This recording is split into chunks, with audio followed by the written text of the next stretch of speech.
अश्विन उपाध्याय ग्वालियर से पूछते हैं, सभी धर्मों की मंजिल एक है, लेकिन उस धर्म तक पहुंचने के रास्ते सभी के अलग अलग हैं। अवश्य ही इन रास्तों के भीतर चाहे अलग अलग ही क्यों ना हो, सार तत्व निचोड़ एक ही होगी।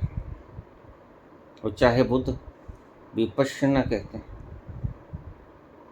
चाहे महावीर श्रावक बनो कहते हैं, चाहे बाबा नानक कहते हैं, सुनिए दुख पाप का नाश। और चाहे आप कहते हो कि धैर्य रखो, तो बाबा अगर सार तत्व एक है तो क्या आप कृपा करके इतने शास्त्रों को एक शब्द में समेट नहीं सकते? वह सार तत्व अगर हमें पता चल जाए तो हम फिर उस सार तत्व में उतरना ही शुरू कर दें।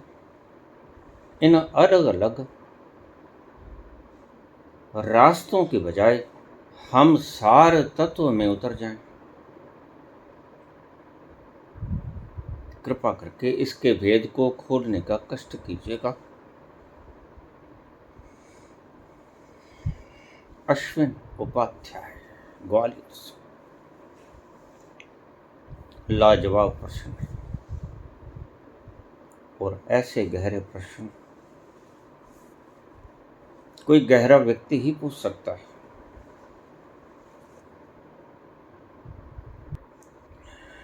मेरे आज तक के पूछे गए प्रश्नों में से सर्वश्रेष्ठ प्रश्न मैं इसे कहता हूं।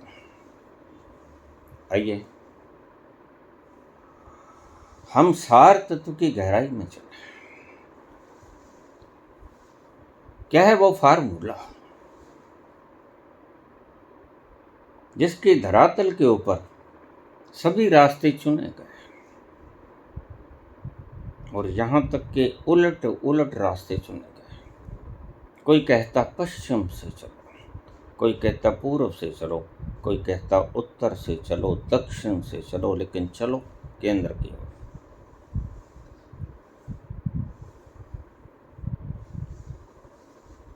बुद्ध कहते हैं विपश्यना, आती जाती श्वास को देखो।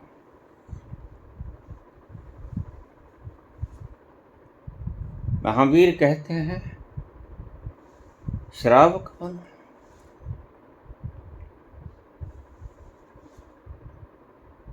नानक कहते हैं शिष्य बनो। सुनिए दुख पाप का नाश। सुनो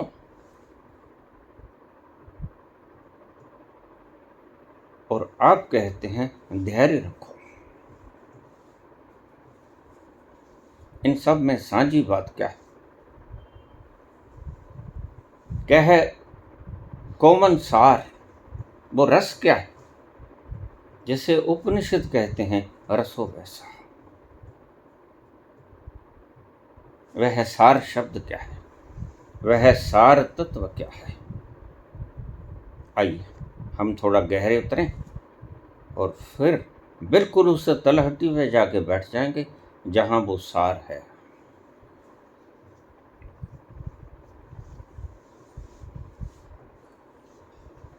पहले थोड़ा सा विश्लेषण शब्दों का।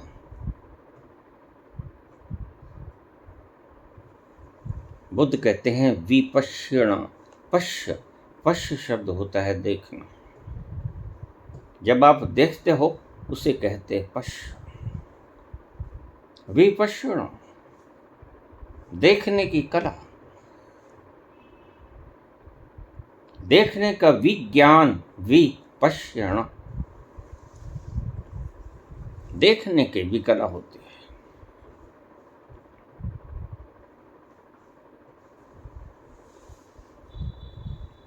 और महावीर कहते हैं सुनो, नानक कहते हैं शिष्य बनो, कृष्ण कहते हैं समर्पण करो।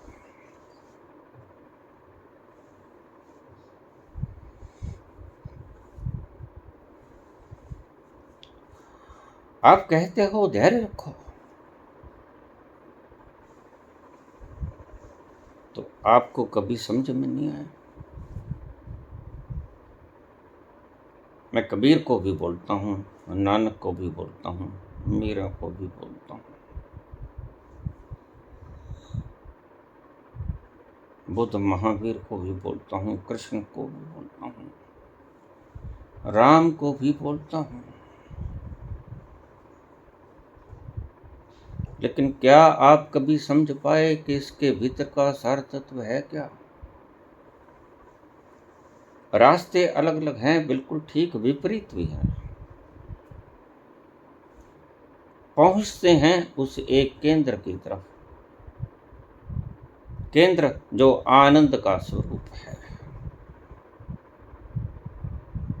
जहां खुमारी ही खुमारी है, जहां मस्ती ही मस्ती है, जहां कोई चिंता नहीं, जहां कोई तनाव नहीं, जहां कोई चिंतना नहीं।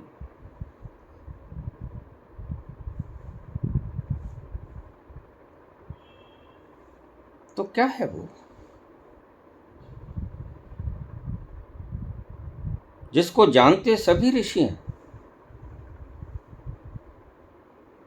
लेकिन वहां तक पहुंचने का ढंग सबका अलग अलग है, यहां तक के उलट भी है।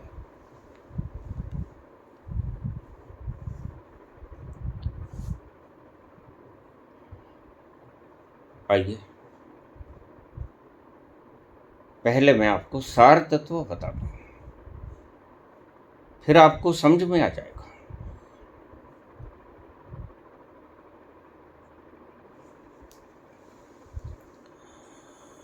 विपश्यना, आती जाती श्वास को देखो, बस देखो, सिर्फ देखो। श्रावक बनो, सिर्फ सुनो। शिष्य बनो, समर्पित हो जाओ।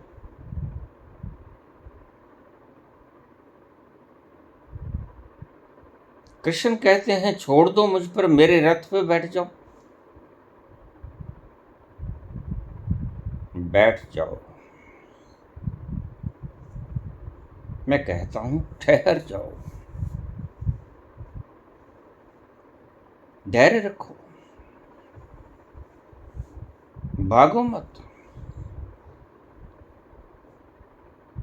कबीर कहते हैं सुरती में उतर जाओ, नानक कहते हैं सुनो उसको जो खुमारी के रस से लबालब भरा पड़ा है।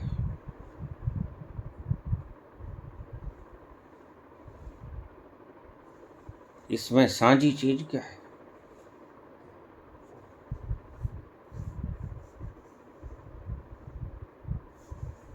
इसमें साझा तत्व सार शब्द है। अब इस शब्द को आप हृदय में बसा लेना। विज्ञान भैरव तंत्र के सभी 112 विधियों में जब आप गहरे में जाओगे यही सार पाओगे। चलते जाओगे, चलते जाओगे, चलते जाओगे, आखिर में एक चीज पाओगे जो सार है। और सार तत्व की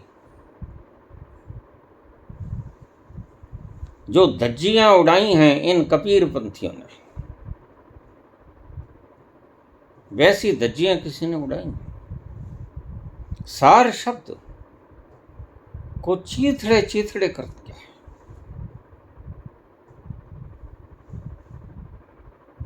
कसूर नहीं, ये बेचारे जानते हैं, कबीर जानते थे, कबीर पंथी नहीं जानते। बस यही मुश्किलात आ जाती है।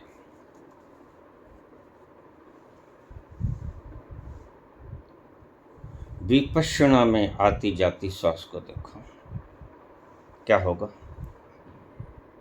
देखते देखते तुम ठहर जाओगे, ठहराव आ जाएगा। दौड़ेगी श्वास, आएगी श्वास, जाएगी श्वास, बस आप सिर्फ देखो।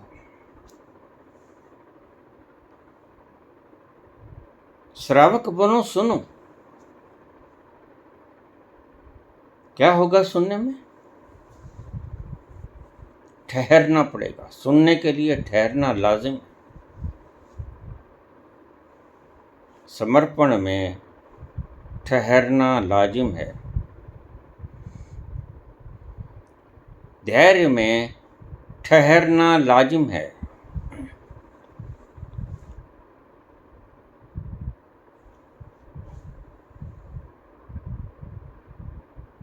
तो कोई भी विधि है, विज्ञान भैरव तंत्र की 112 विधियों में आप किसी को भी निकाल लो, खंगाल लो, उसके भीतर में एक चीज पाओगे और उसे कहते हैं सार शब्द, सार तत्व। वो सार शब्द क्या है? ठहर जाओ, रुक जाओ, जहां हो वहां रुक जाओ।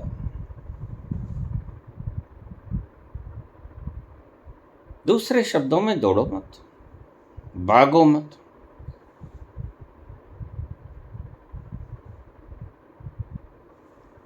सार शब्द, सार रस क्या है? ठहर जाओ, धीरज में ठहरो, देखने में ठहरो, सुनने में ठहरो, समर्पण में ठहरो, प्रेम में ठहरो, भक्ति में ठहरो, लेकिन ठहरो। आप किस दिशा से जा रहे हो यह मायने नहीं, मायने रखता है कि तुम्हारे भीतर ठहराव कितना आया है।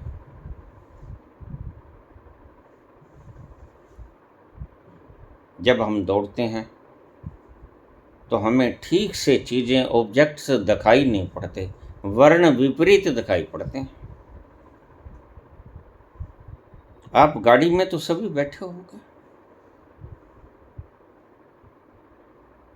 तो गाड़ी में बैठे बैठे आप क्या देखते हो? बस जो गाड़ी में बैठे बैठे आप देखते हो वही तुम्हारे जीवन में एक इल्यूजन बन के रह गया है। गाड़ी में तुम स्थिर बैठे हो, अपनी सीट पर आराम से बैठे हो और खिड़की में से बाहर झांकते हो तो पेड़ भाग रहे हैं, आसमान भाग रहा है, चंद्रमा तारे भाग रहे हैं, वहां पर खड़े हुए आदमी भाग रहे हैं। तुम्हें सब भागता नजर आएगा। क्या वो सचमुच भाग रहे हैं?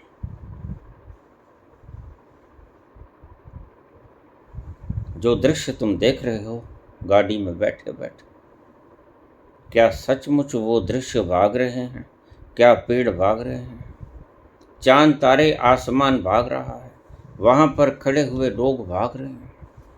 जो रास्ते में छोटे स्टेशन आ जाते हैं वह गाड़ी ठहरते नहीं, क्या वहां खड़े हुए लोग भाग रहे हैं? स्टेशन भाग रहे हैं?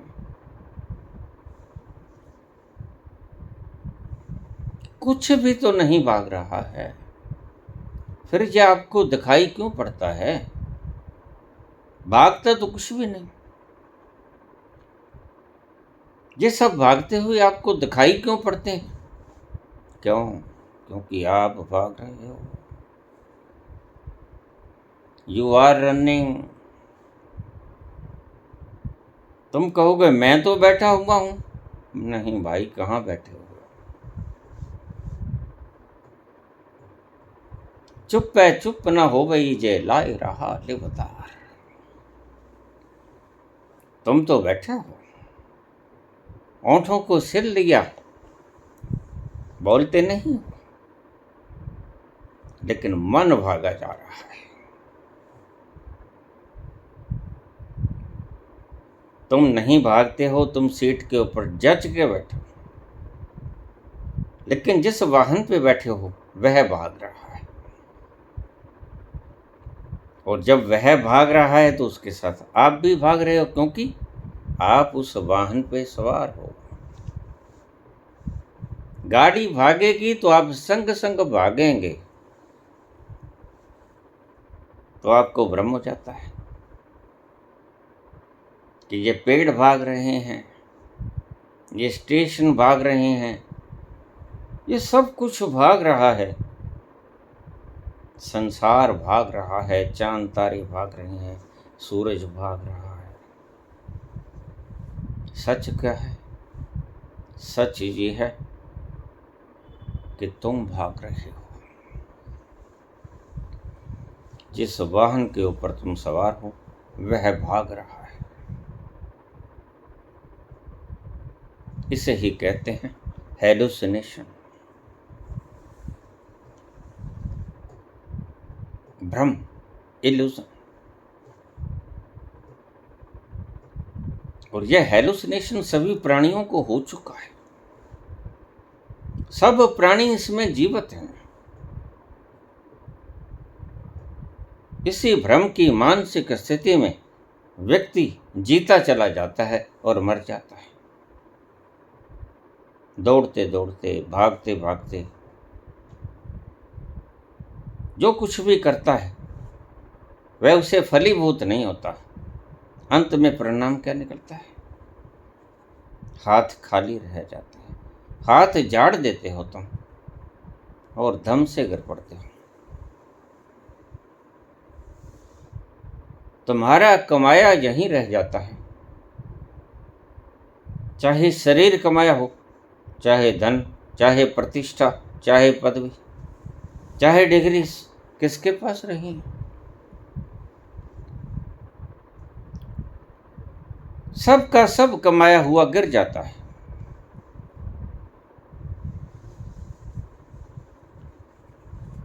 बस यही तुम्हारी मानव की यही स्थिति है। और अगर संत कहते हैं इस इल्यूजन को तोड़ दो, इस भ्रम को तोड़ दो, तो वो सार शब्द कह रहे हैं आपको। कैसे टूटेगा ये भ्रम?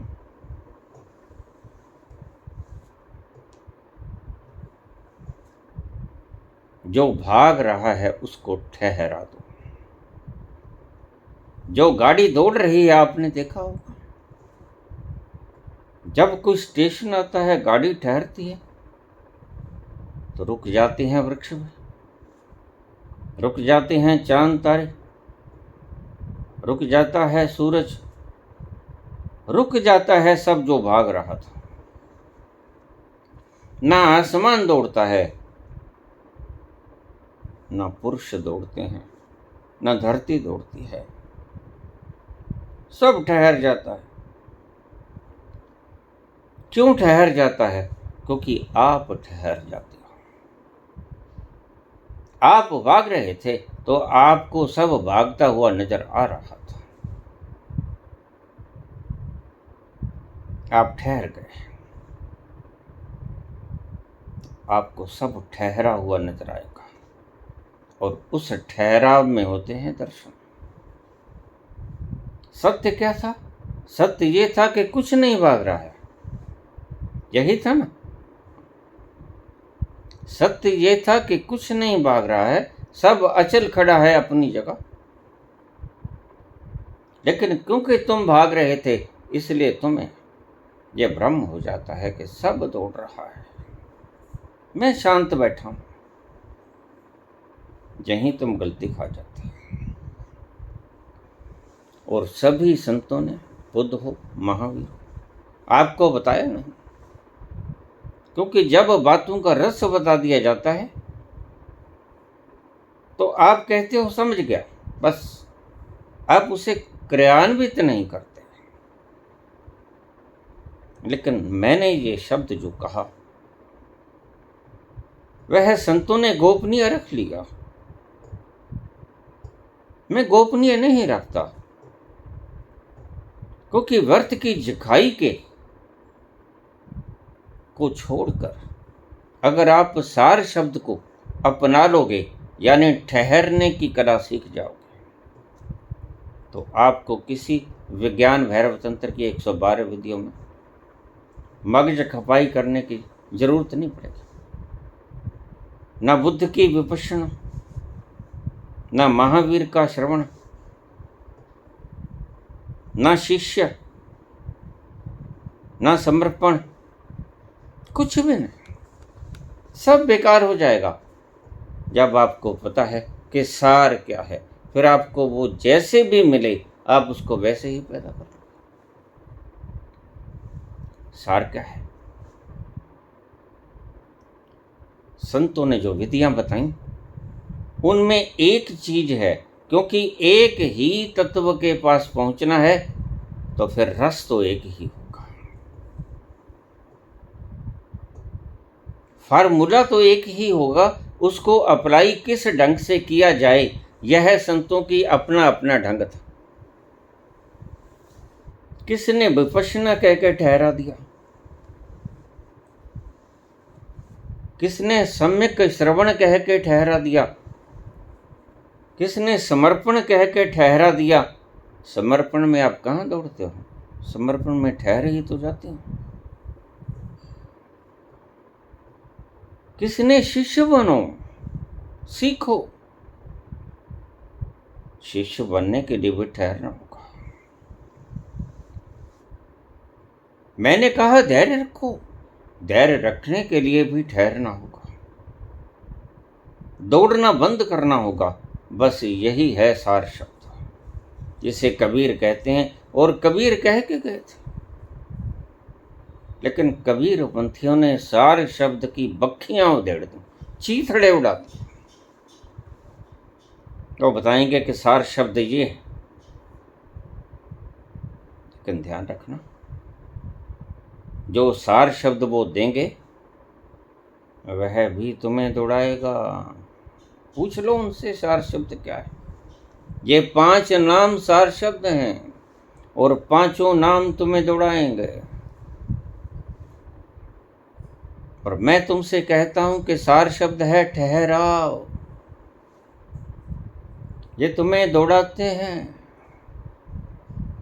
संत तुम्हें ठहराते हैं।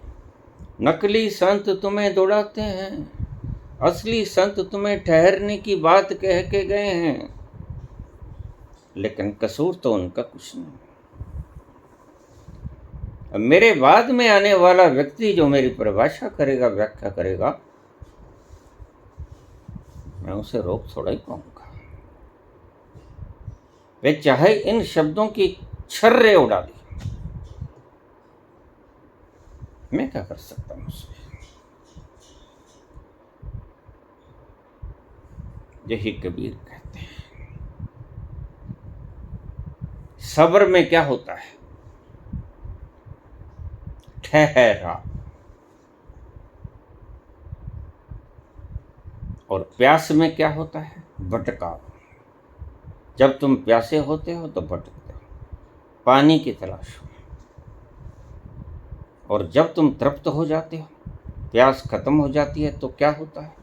तुम ठहर जाते हो, रोमा रोमा विश्रांति को प्राप्त हो जाता है।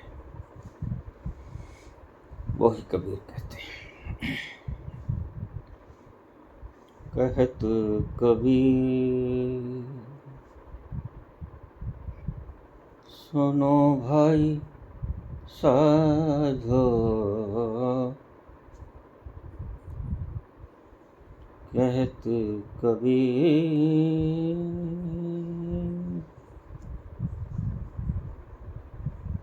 सुनो भाई साधो, कहत कबीर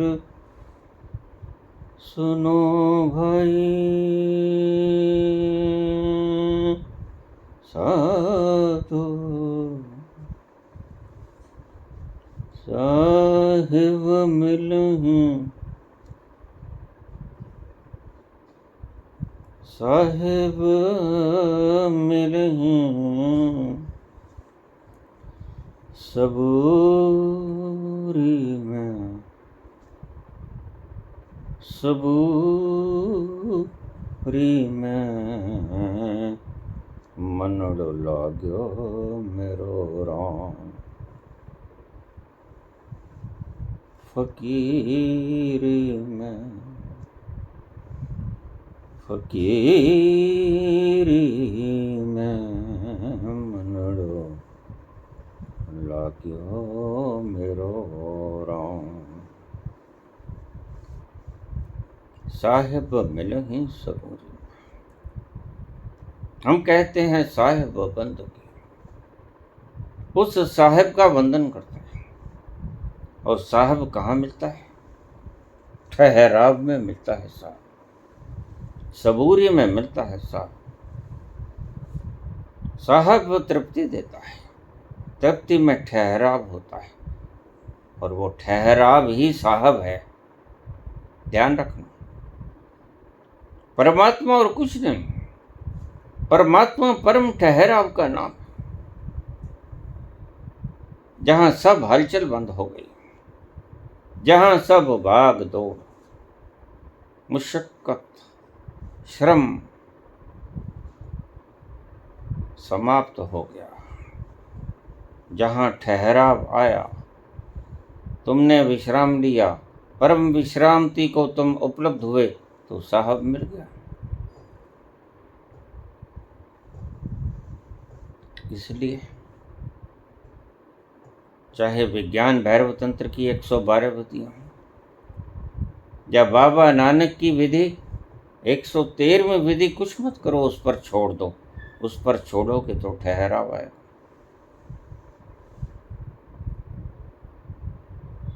तुम कोई योजना न बना सकोगे, तुम अपने मनमुखी के हिसाब से न चल सकोगे।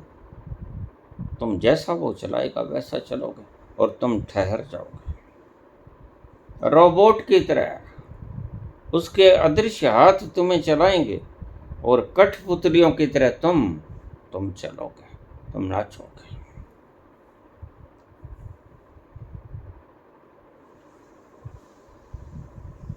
तो सार शब्द क्या है बाबा? सार शब्द ठहरा, stop, stop at the spot. अभी ठहर जाओ, इसी वक्त ठहर जाओ। और ध्यान रखना, मैं बहुत बार कह चुका हूं, छोटा सा शब्द है और तुम उलझ गए हो। गीता, कुरान, कुरान, बाइबल, ग्रंथ, उपनिषद, वेद कागजों के काले शब्दों में उलझ गए। भार ढो रही है सारी दुनिया इस एक सार शब्द की समझ नहीं। और सार शब्द पर भी अगर तुम डिस्कशन करते हो तो दौड़ते हो। बहस एक प्रकार की दौड़ है। बहस का मतलब है दौड़ना। वो कहेगा इस शास्त्र में लिखा है, तुम कहोगे इस शास्त्र में लिखा है। और शास्त्र तो कागज के ऊपर लेखनी का लिखावट है, उसमें तो और कुछ नहीं। वह तो मुर्दा है, वह बोल नहीं सकता बेचारा, वह तो चुपचाप पड़ा। शास्त्रों में चेतना थोड़ी होती है, वह तो मुर्दा है।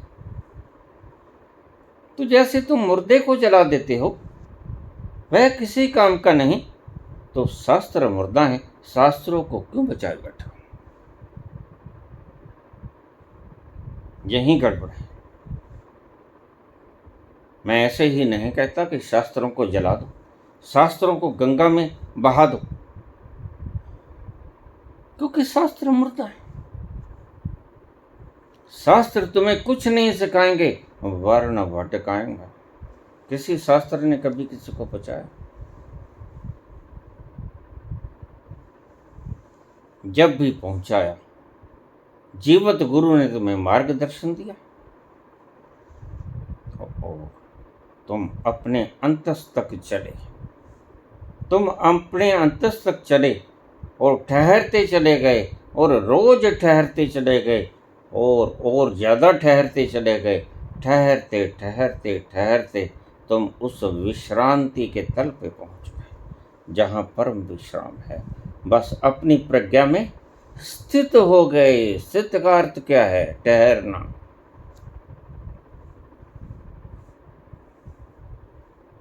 यह स्थित हो जाना ही धीरज है।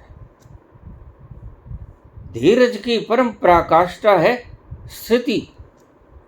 और कृष्ण कहते हैं, अर्जुन तू स्थिति प्रज्ञ हो जा। जहां तेरी प्रज्ञा विद्यमान है वहां ठहर जा, उसमें स्थित हो जा, उसमें एस्टेब्लिश हो जा। समझाती है बात?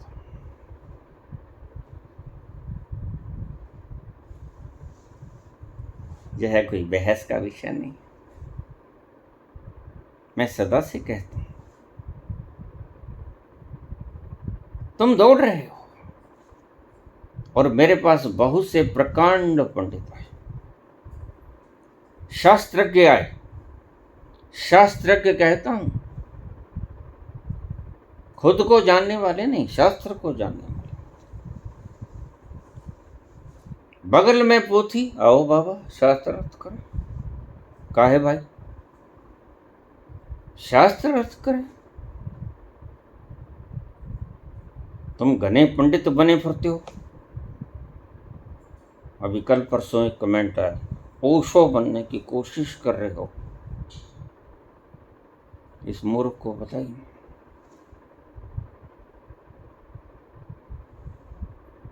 कि तुम भी खुद बन जाओ तो ठहर जाओगे।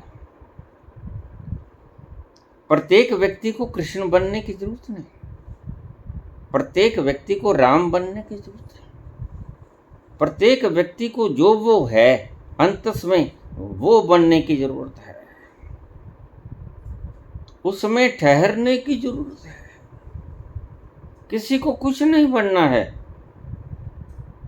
ना किसी को कृष्ण बनना है, ना राम बनना है, ना नानक बनना है, ना कबीर बनना है। सभी को वही बनना है जो तुम अंतस में हो। और जिस दिन तुम वो बन गए जो हो, बस उस दिन तुम्हें सार शब्द की समझा जाए, सार तत्व की समझा जाएगी। फूलक को गिरा दोगे, रस को पी जाओगे। जिस रस को उपनिषद ने कहा रसो वैसा, वह रस रूप है, उस रस को पी लो।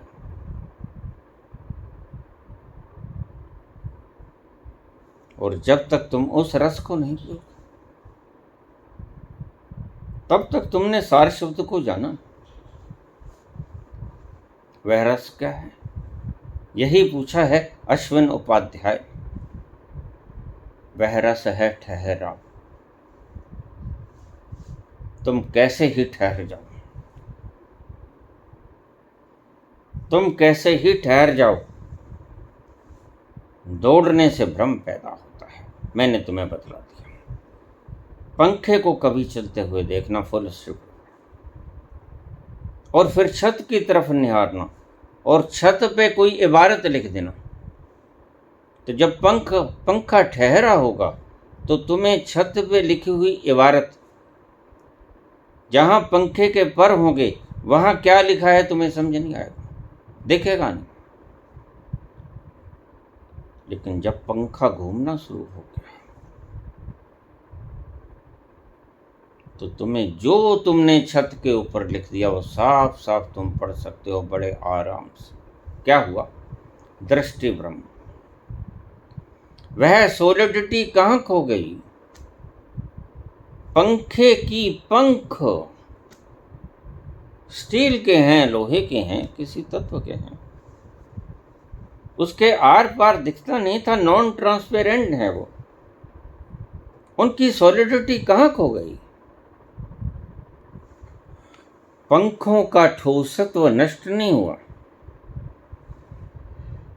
पंख इतनी जोर से चलने लगे, इतनी वेलोसिटी से चलने लगे कि तुम्हें सब कुछ छत पे लिखा हुआ नजर आने लगा। और सत्य क्या था? तुमने छत के ऊपर कुछ लिख दिया था।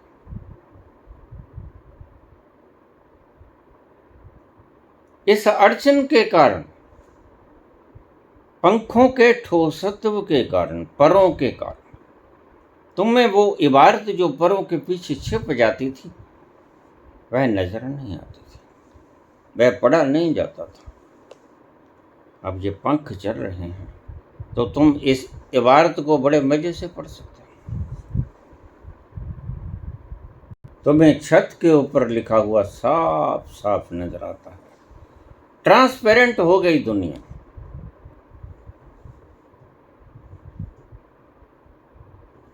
नजर कब आएगा? जब ट्रांसपेरेंट हो जाएगा सब कुछ, तो सत्य नजर आ जाएगा। तो सार शब्द क्या है? सार शब्द है ठहर जाना। तुम सभी शास्त्रों को इकट्ठे करके आग लगा दो। बुल्ले शाह ने कहा था, ढा दे मंदिर मस्जिद, ढा दे जो कुछ टेंदा, ढा दे, नए मत बना। तुम तो रोज नए बनाते, तुम तो झगड़े करते, न्यायालयों में जाते। ये मस्जिद किसकी, ये मंदिर किसका? क्या सर में मारोगे? ईंट पत्थर हैं, क्या करोगे?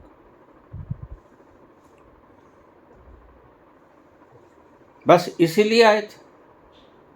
इसलिए मैं सदा से कहता हूं, राजनीतिकों के पीछे लग मत जाना। ये झूठे लोग, और झूठों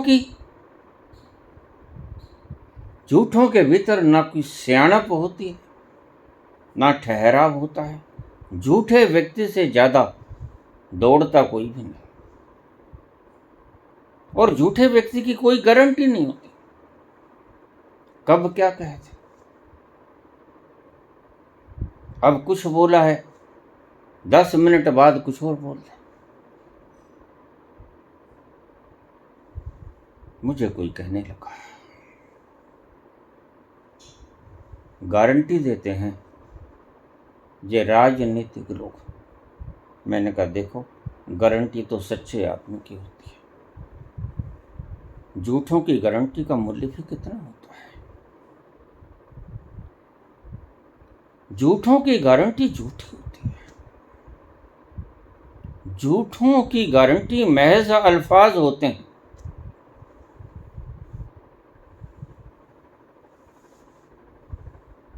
बाबा नानक भी कहते हैं, असंख्य मूर्ख अंध को और।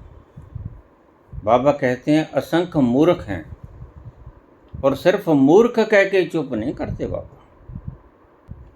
असंख्य मूर्ख अंध को और। बाबा कहते हैं कि बहुत से ऐसे लोग हैं जो मूर्ख हैं, और फिर कहते हैं मूर्ख ही नहीं, महामूर्ख हैं। असंख्य मूर्ख अंध को और, घोर मूर्ख हैं। असंख्य चोर हराम खोर। मुझे लोग कहते हैं, बाबा तुम राजनीति पर क्यों बोलते हो? तुम कहते हो कीचड़ है राजनीति, फिर इस पे बोलते क्यों? मैंने कहा, बताओ, गंदगी को गंदगी कहना ठीक नहीं? तुम्हें आगाह नहीं कर देना चाहिए? मार्गदर्शक हर चीज को बताएगा तुम्हें। अमृत क्या है ये भी बताएगा, और जहर क्या है ये भी बताएगा। असंख्य मूर्ख अंधकोर। असंख्य चोर हरामखोर, ऐसे हरामखोर बहुत होंगे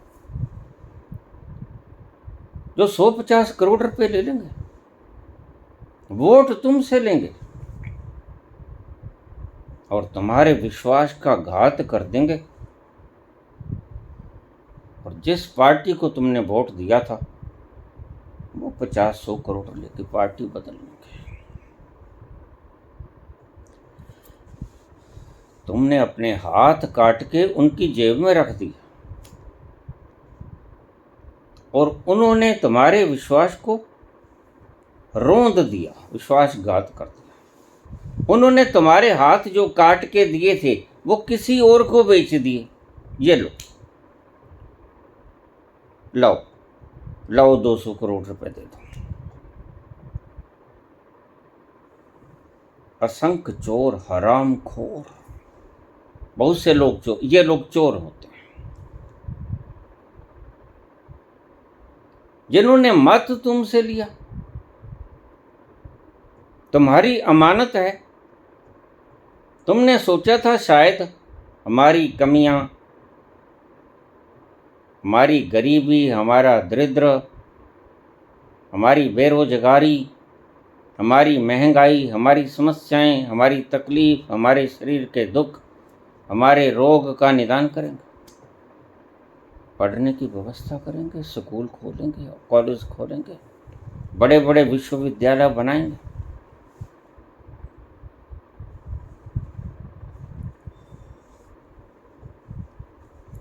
IIT बनाएंगे, IIM बनाएंगे।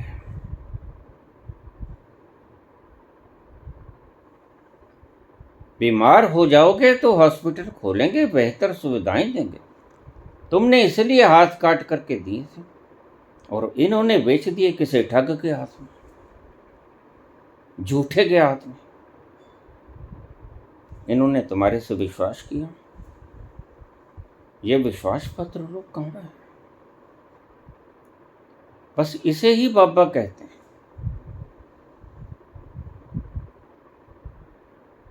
बहुत से लोग अंधे हैं और घोर अंधे हैं, और असंख्य लोग ऐसे हैं जो चोर हरामखोर, असंख्य अमर कर जाहि जोर। असंख्य व्यक्ति ऐसे हैं जो अपने जोर के बल पे अमर होना चाहते हैं, यद्यपि अमर हो नहीं पाते।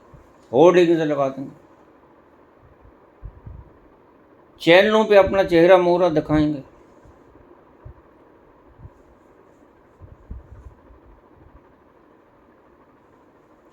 तमन्ना यही होगी कि मैं अमर हो जाऊं। इन्हें पता भी नहीं। इन्हें ही बाबा अंध मूर्ख कहते हैं, बड़े घोर मूर्ख, जिन्हें पता ही नहीं कि हम क्या कर रहे हैं। असंख्य मूर्ख अंधकोर, असंख्य चोर हरामखोर। देखो बाबा गले निकाल रहे, इनके ऊपर कोई 295 एक ही दारा नहीं लगाता।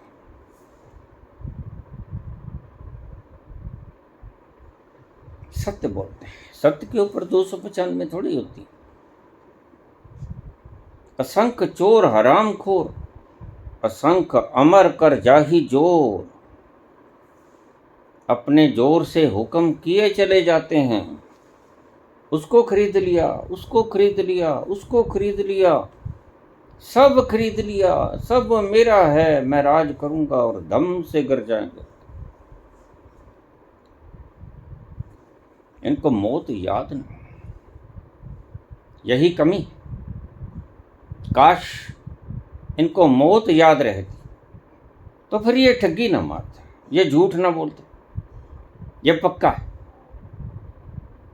जिसको मौत जितनी गहरी दिखाई पड़गी वह तो भरे कपिल वस्तु को लात मार के चला जाता है। उसको मौत की गहराई की समझ आ गई कि मैं मरूंगा, एक दिन मरूंगा। फिर इस शरीर को राजगद्दी पे बैठा दूं तो कुछ नहीं मिलेगा। फिर क्यों ना ऐसी चीज की तलाश करूं जो कभी मरता नहीं, जो कांटा भीतर चुभ रहा है हृदय में, जिसको पाने की तमन्ना जन्मों जन्मों से बकाया रह गई और मैं हर जन्म में चूकता ही चला आया, क्यों ना इस जन्म में पालूं।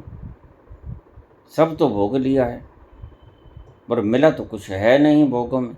न जनक को मिला, न महावीर को मिला, न 24 तीर्थंकरों को मिला, न बुद्ध को मिला, और छोड़ के कपिल वस्तु को लात मार के चले गए। और तुम इन कपिल वस्तुओं के लिए लारे फेंक रहे हो, ठूठा हाथ में उठा लिया है, भिक्षा में मांग रहे हो कपिल वस्तु दे दो। उनकी क्या गति होगी जो कपिल वस्तु को लात मार के आधी रात में चोरों की तरह भाग गए कि कहीं कोई मुझे रोक ना ले।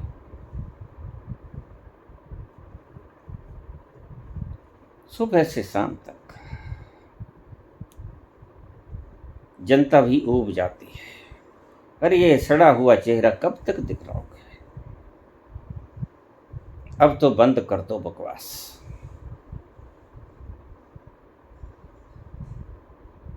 लेकिन यह बकवास बंद होने को नहीं है।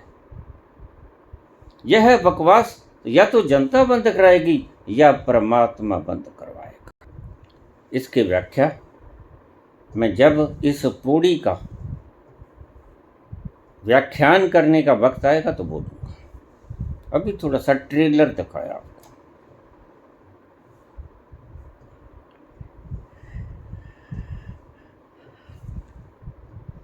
सार शब्द क्या है, ये ट्रेलर मैंने क्यों दिखाया? ये दौड़ने वाले लोग हैं, राजनीतिक। मेरे कहने का एक तात्पर्य था कि राजनीतिज्ञों के पीछे मत लग जाना धार्मिक समझ के, क्योंकि राजनीतिज्ञ से ज्यादा दौड़ने वाला व्यक्ति आपको धरती पे मिलेगा ही नहीं। सबसे ज्यादा दौड़ता है तो राजनीतिज्ञ दौड़ता है, ये ठहरता नहीं कभी, ये हिसाब किताब लगाता ही रहता है। एक ही ये पूंजीपति लोग, कारखानेदार, इंडस्ट्रियलिस्ट, ये दौड़ते रहते हैं। इनकी 200-400 फैक्ट्रियां हैं, पता नहीं कौन सी फैक्ट्री में हड़ताल हो जाए, कौन सी फैक्ट्री का CEO त्याग पत्र दे दे, कौन विद्रोह कर दे, कौन लूपहोल खोल दे, कहाँ कुछ खा रखा है किसी ने, ये डरते रहते हैं।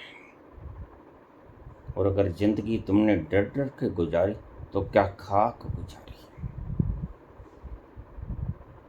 इसलिए मैं कहता हूं, अगर किसी ने 2 बार राज कर लिया, वो तीसरी बार हार के डर से वोट नहीं मांगता है। ध्यान रखना मेरी बात को, मैं सार तत्व इसका भी बता दूं। तीसरी बार अगर वो वोट मांगेगा या चौथी बार अगर वो वोट मांगेगा तो सिर्फ इसलिए मांगेगा कि मैंने जो 2 बार में घपला किया है, मैंने जो गल काटे हैं लोगों के, जो हत्याएं की हैं बेकसूरों की, मेरे कारण हुई हैं,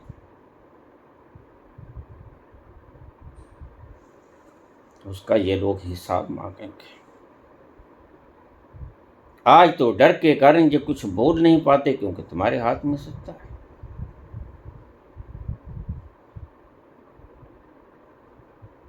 लेकिन जब तुम ये कुर्सी छीन ली जाएगी तो फिर ये तुम्हारी गर्दन में हाथ डालेंगे।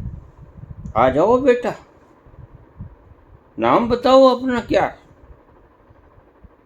फिर ये गिन गिन के हिसाब लेंगे, तुम्हें पता नहीं। फिर ऐसे में ही तो हिटलर अपनी कनपट्टी के ऊपर गोली रख लेता है। वही रिवाल्वर जो दूसरों को मारने के लिए खरीदा गया था, खुद की कनपट्टी पर रख के मर जाता है। कब मर जाता है? हिटलर के मरने से पहले उसके गुरु मुसोलिनी को बड़ा तड़पा के मारा गया। जैसे मुसलमान हलाल करते हैं, कलमा पढ़ गए।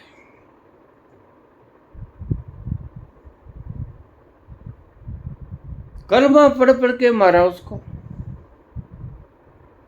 वह तड़पा और कलमा पढ़ पढ़ के उसको चीर दिया। उसकी इस प्रकार यातना पूर्वक मृत्यु से हिटलर हिल गया। और मुसोलिनी गुरु था। काम मुसोलिनी ने भी उतने किए थे, लेकिन कम किए थे। इतनी हत्याएं नहीं की थी, गुंडागर्दी हिटलर ने जितने की। लाखों लोगों को चैम्बरों में बंद करके इलेक्ट्रिक चैम्बर्स में धुआं निकाल दिया। थोड़ी देर के लिए आसमान में धुआं, देखिए कितनी दुष्टता। किसी का बाप है, किसी का पुत्र है, किसी का घर वाला है, किसी का मंगलसूत्र है,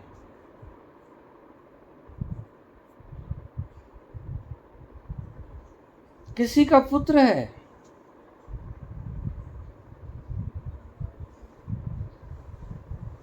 और धुआं बनकर उड़ गया वो।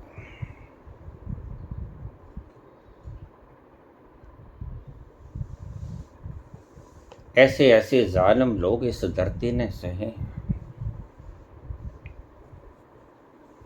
ऐसे दुष्टों ने बड़े निर्दोषों की जान ली है। बड़ा पापी छोटे पापी की बलि लेता है। अब बकरे ने क्या कसूर किया होता है? तुम अपनी जन्नत के लिए बकरे का गल काट देते हो।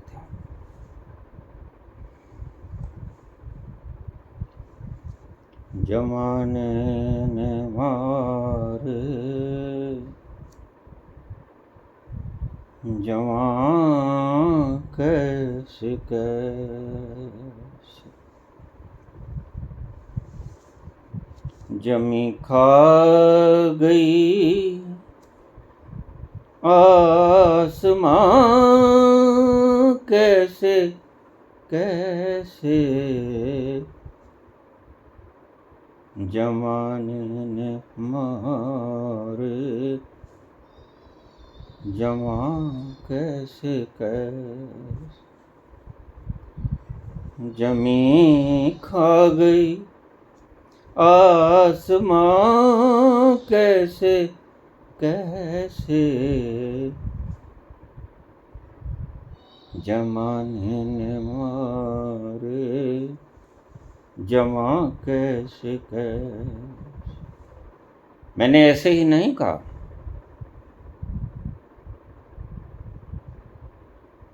धर्म को सूली दे दो, धर्म को फांसी लगा दो, धर्म को, ये तुम्हें खा जाएगा, इंसानियत को निकल जाएगा धर्म। यही कृष्ण ने कहा, सर्वधर्मान् परित्यज्य माम एकम शरणं व्रज। किसी की जरूरत नहीं पड़ेगी इस तरह से उसका व्याख्यान करे जो कृष्ण ने बोला था। कृष्ण ने जो बोला वो कृष्ण के तल से ही पता चलेगा उसने क्या बोला।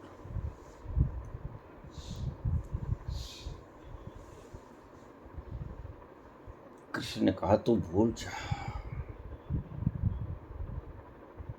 तेरा फर्ज क्या है, तेरा कर्तव्य क्या है। इन्होंने तुझे मारने में कोई कसर नहीं छोड़ी, तू बच गया तो मेरी कृपा से बच गया।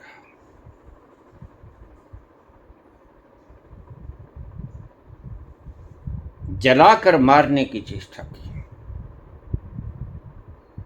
13 साल का वनवास दे दिया, द्रौपदी का चीर हरण करने की चेष्टा की। क्या कुछ नहीं किया। जुआ खेलकर, झूठ बोलकर, गलत पासा फेंककर, शकुनी की धृष्टता से गलत पासा फेंककर इन्होंने तुम्हारा इंद्रप्रस्थ छीन लिया। अब तो क्या देखता है, अभी भी थर्रा रहा है। ये गुरु हैं तेरे, ये तेरे पितामह हैं जो तेरे सामने खड़े हैं तुझे मारने के लिए। ये तुम्हारे क्या लगते हैं? तू भागने की बात करता है, भाग जा। लेकिन क्या ये तुझे भागने देंगे? नहीं भागने देंगे। इसलिए तू शस्त्र उठा और इनके कलेजे बींधे। मेरी शक्ति तेरे साथ है।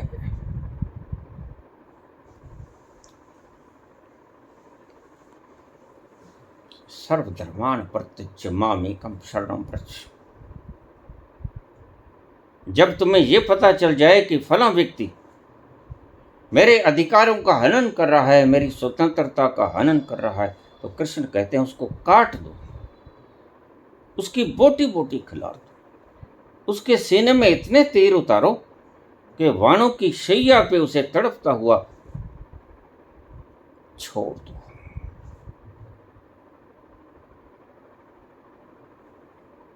एक कृष्ण है जो महारास रचाते हैं राधिका के साथ निधि वन में। एक कृष्ण है महाभारत के कृष्ण जो कहते हैं इसका रुआ रुआ भेद दे, अपने वाणों की शैया पे इसे सुला दे। अब देखिए कितना फर्क है। और तुम चाहते हो कि बाबा एक ही प्रकार के शब्द बोले, बस उपदेश ही देता जाए।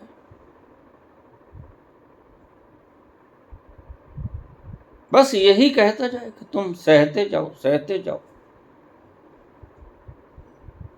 लेकिन सहने की एक हद होती है। सह पांडवन बहुत सहा। द्रौपदी का चीरहरण देखा,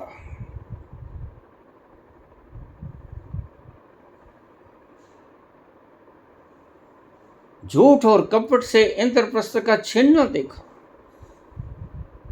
12 वर्ष का वनवास देखा, 13वें वर्ष का ज्ञातवास भोगा। और ये सब वर्ष तो मैंने पता, जो सत्ता से बाहर रहता है उसके भीतर कितनी आग होती है। बस इसी चीज को चूक जाते हैं सत्ताधारी गद्दी नशीन, कि जिनको तुमने तड़पाया वक्त आने पर वो पाई पाई का हिसाब मांगेंगे। ये जो थर्राते हैं कि हमें अगर हम नहीं जीत गए तो ये हर हिल्ला करते हैं, घरों को पाटते हैं, भाइयों को लड़ाते हैं, इधर से तोड़ा उधर से तोड़ा इधर से तोड़ा, लालच दिखाया, भय दिखाया, ये किया वो किया, खरीद फरोख्त की, सब किया। क्यों किया? अगर कहीं हमारे गुनाह उगड़ गए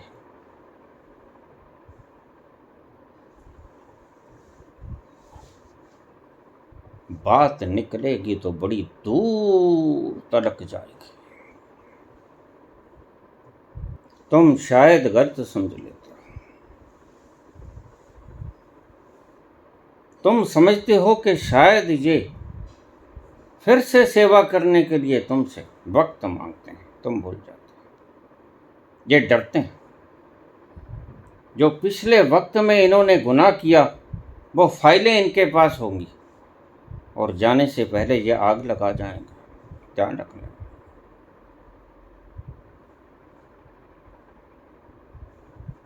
उन फाइलों को तो आग लगा जाएंगे, लेकिन ये भूल जाएंगे कि एक नार्को टेस्ट भी होता है, जिससे उन फाइलों के बारे में तुम बोलोगे और दुनिया देखेगी कि तुमने क्या क्या गुनाह किया। बस ये भूल जाते, बात निकलेगी तो बहुत दूर तक जाएगी।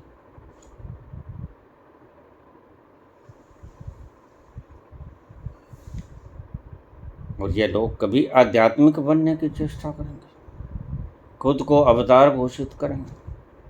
ये सब इनके दौड़ने का ढंग है। तुमको अपने पीछे लगाए रखना है, झूठ से, छल से, फरेब से, डाके से, कत्ल से, कुछ भी करना पड़े। और एक वक्त ऐसा आएगा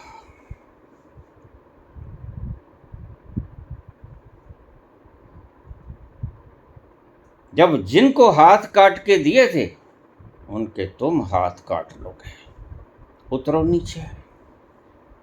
बस उस बात से डरते हैं, और कोई भी बात नहीं है। तुम सार में जा नहीं सकते, और जो व्यक्ति सार में जाता है वह शांत व्यक्ति जा सकता है। शांत व्यक्ति सार को छू सकता है कि ये ऐसा क्यों कर रहा है, what's the reason behind it. यह फिर से क्यों मांगता है, क्या तृप्त नहीं हुआ? बिल्कुल तृप्त हुआ, खूब भोगा, इच्छा से ज्यादा भोगा। लेकिन बात तो यह है कि जो पाप किए वो, जो कत्ल गारत किया वो, उसका हिसाब कैसे देंगे? ये मुश्किलात है। हारने का कोई गम नहीं, गम है कि जो गद्दी नशीं थे हम, तो हमने क्या कुछ किया, उसका हिसाब मांगा जाएगा।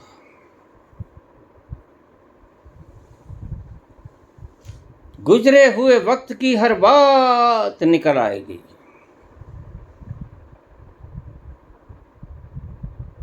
इस बात से डरते हैं जो लोग।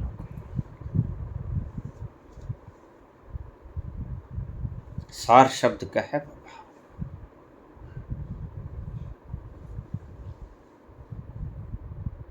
ठहर जाओ।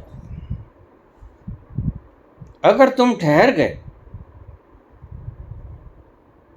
तो तुम उस तल पे चले जाओगे जो परम शांतिदायक है। मैं ये शब्द क्यों बोला, इतना बोलने की नौबत क्यों आई? ताकि कोई व्यक्ति हिटलर ना बने। मेरी आकांक्षा ये है, गद्दियों की कामना न करे, क्योंकि तुम्हारे पास ऑलरेडी यू आर एम्परर। सारा विश्व तुम्हारा साम्राज्य है। तुम इस विश्व के कोने कोने में विद्यमान, जो you are omnipresent, omnipotent. बल कहां से ढूंढते हो? जरा देखो तो, देखो तो पाओगे कि सब बल तुम्हारा है, सारा फलारा, सारा विस्तार तुम्हारा है, सारा साम्राज्य तुम्हारा है। तुम ही हो सर्वव्यापक, तुम ही हो सर्वशक्तिमान, तुम ही हो सर्वज्ञ। अगर तुम उस तल पर चले गए तो तुम्हारी सब इच्छाएं खत्म हो जाएंगी। फिर डिक्टेटर बनेगा कौन? बस मैं यही चाहता हूं, काश तुम राजनीति में मत जाओ, और तुम राजनीतिकों के पीछे भी मत चलो, क्योंकि ये भटके हुए लोग हैं, ये भागने वाले लोग हैं। ये तुम्हें भागना सिखाएंगे, और ये गुरुजन भी तुम्हें भागना सिखाते हैं। ये लो माला, ये बांस गाड़ दिया है, 5 नाम लेते रहना, उतरते रहना, बस। जितने भी नाम, जप, पाठ, पूजा, आरती, जितना भी कुछ है, ये भागने के आयोजन हैं, पाखंडियों के, लुटेरों के, लोभियों के, दुष्टों के, कातिलों के। इन्होंने बहुत खाया है, बहुत सी जवानियों को निगल गए। जमी खा गई आसमां, कैसे कैसे जमाने ने मारे, जवां कैसे कैसे। अगर तुम उस तल पर चले गए तो तुम इतने शांत हो जाओगे, यह शांति फिर तुम्हें कहीं नहीं मिलेगी। डिठे सभ्य थाम नहीं तुझ जा, उस थाम पर जब तुम चले जाओगे बस फिर वो शांति तुम्हें कहीं नहीं मिलेगी, ना धन में, ना इबादत में, ना नाम जप में, ना गद्दियों में, ना ही विस्तार में। सारे संसार की धरती तुम्हारे नाम कर दी जाए, तुम बच्चों की वो हंसी एक दफे भी पाट पाट कर हंस न पाओगे, जैसे बच्चा हंसता है।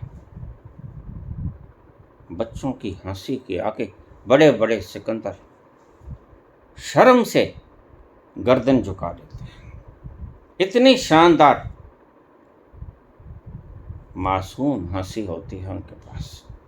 द्रव्य कुछ नहीं होता, डिग्री कोई नहीं होती, बैंक बैलेंस कोई नहीं होता, जमीनों की रजिस्ट्री कुछ नहीं होती। ये भी नहीं पता कि जब रोऊंगा तो माँ दूध देगी भी कि नहीं देगी, माँ है भी कि नहीं, कुछ पता नहीं। लेकिन बच्चे की हंसी रुला जाती है बड़े बड़े सिकंदरों को। सार तत्व क्या है? सार शब्द में लोगों ने उलझा लिया तुम्हें, इन मार्गदर्शकों ने उलझा लिया है तुम्हें। सार तत्व शब्दों में नहीं आता। जो ये लोग शब्द समझाते हैं वो सार शब्द वो नहीं। सार शब्द है ठहराव। और जब तुम प्रत्येक परमात्मा तक पहुंचने की विधि के भीतर जाओगे, गहरे उतरोगे, तो एक चीज पाओगे, यही जो मैंने बोला। अगर तुम कुछ भी करते हुए ठहरोगे नहीं तो फिर तुम उस सार तत्व को पा ना सकोगे। ठहरना है मूल मंत्र, ठहरना है रस। बस ठहरो। कैसे ही ठहरो? वेद के जरिए ठहरो, उपनिषद के जरिए ठहरो, कुरान, पुराण, बाइबल ग्रंथ, गीता, किसी के जरिए ठहरो। विज्ञान भैरव तंत्र की 112 विधियों के द्वारा ठहरो। मौन होके ठहरो, ध्यान के कारण ठहरो। कुछ कुछ कैसे ही ठहरो, तुम ठहरो। ठहरने से ही पाओगे।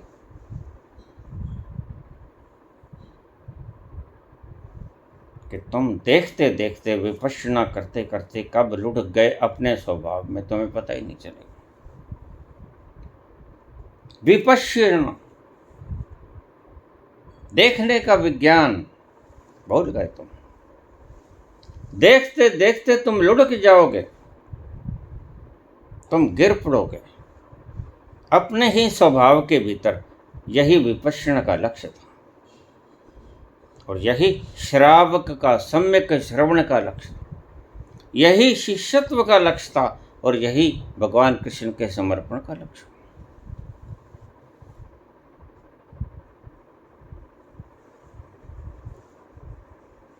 तुम कुछ भी करते करते ठहर जाओ। चलते चलते तो तुम भ्रम में रहोगे, तुम्हें वृक्ष दौड़ते हुए नजर आएंगे। यह भ्रम है। बहुत से भ्रम तुमने पाल लिए। आग लगा दो इन भ्रमों को। कैसे लगेगी? तुम ठहरो। मानो मत, तुम ठहर जाओ।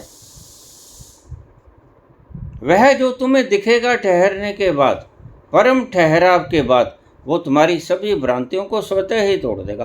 तुम्हें भ्रांतियों को तोड़ने की आवश्यकता नहीं पड़ेगी। तुम ठहरना सीखो। ये कला है।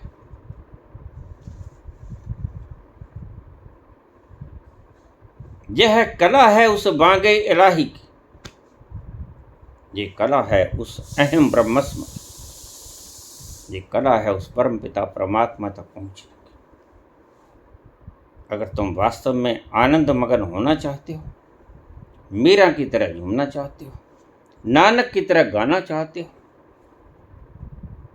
कबीर की तरह सुरती के भीतर तुम अठखेलियां करना चाहते हो तो ठहरना सीखो।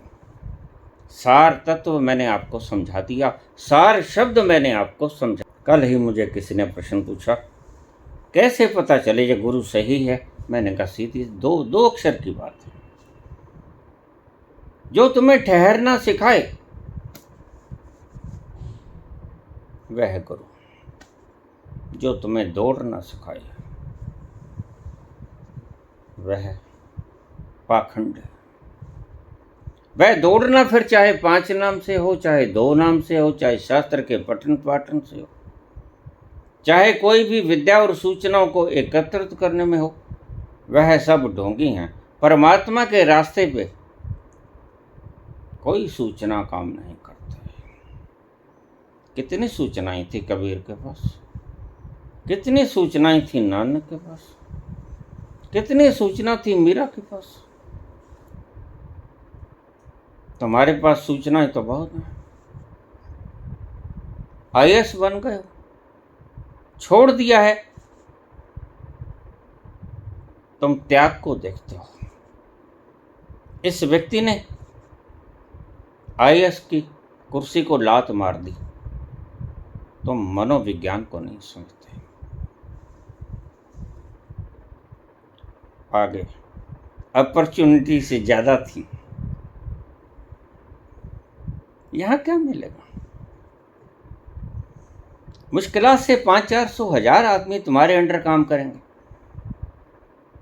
और अगर आचार्य बन गए तो करोड़ों व्यक्ति, बस फिर मौज ही मौज होगी। फिर लोग पूछेंगे अपने प्रश्न, अपनी घुंडियां, और तुम सुलझाओगे, और भीतर बैठा हुआ अहंकार रस लेगा कि हाँ मैं वाकई बड़ा हूं, मैं तो खुश हूं जो इतने लोग मेरे पास आते हैं। जो तुम्हें भटकाए, जो तुम्हें दौड़ाए वह सदगुरु है, जो तुम्हें ठहराए वह सदगुरु है। और सदगुरु जाने ठहरा, सदगुरु खुद भी ठहरा होगा, यह भी ख्याल कर ले। इसलिए बार बार कहता हूं कि भगवान कृष्ण कहते हैं गुरु बनाने से पहले उसके जीवन की शैली देख लो,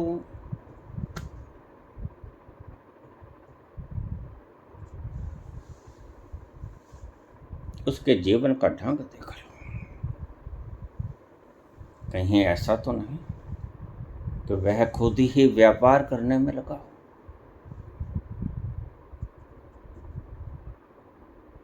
कबीर की तरह भरण पोषण करना व्यापार नहीं होता, वह तो जरूरत है आत्मनिर्भरता की, परिवार का पेट भरना है। लेकिन ये संदूकों को भर देना, ये बैंकों को भर देना, ये धरती के ऊपर काबिज होना, यह बल इकट्ठा करने की बात करना और खुद भी बल इकट्ठा करना, इन्हें पता ही नहीं। निर्बलता की बातें तुम्हें कभी नहीं सिखाएंगे। ये कहेंगे बल कमाओ, बल कमाने से तुम बड़ी पदवी पे बैठोगे, तो तुम क्यों लात मार के आ गए भाई?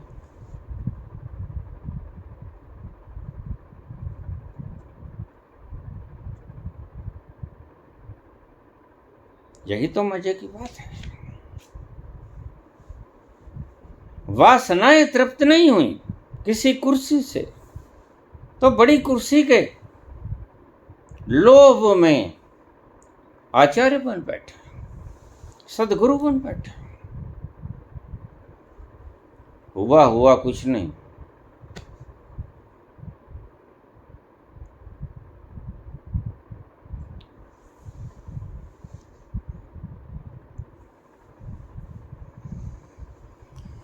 विरहा की आग में तड़पो, वह ठहराव लेके आएगा। प्रेम की आग में जलो, वह ठहराव लेके आएगा। प्रार्थना की आग में दहको, वह ठहराव लेके आएगा। ध्यान के पलों में गहरे उतरो, वह ठहराव लेके आएगा। वासनाओं की गुंझल में फंसो मत, वह ठहराव लेके आएगा। और फिर भीतर से आवाज उठेगी, मोह भूल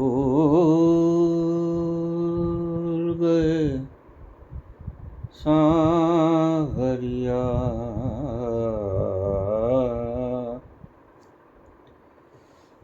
भूल गए सांवरिया। आवन कह गए अजहु न आए, आवन कह गए अजहु न आए, लीना ही मोरी खबरिया। मोह भूल गए सांवरिया, भूल गए सांवरिया। ऐसे तड़प जब भीतर से उठेगी तो ठहराव आएगा। बस ये ठहराव है सार शब्द। ठहरो, किसी भी तरह ठहरो।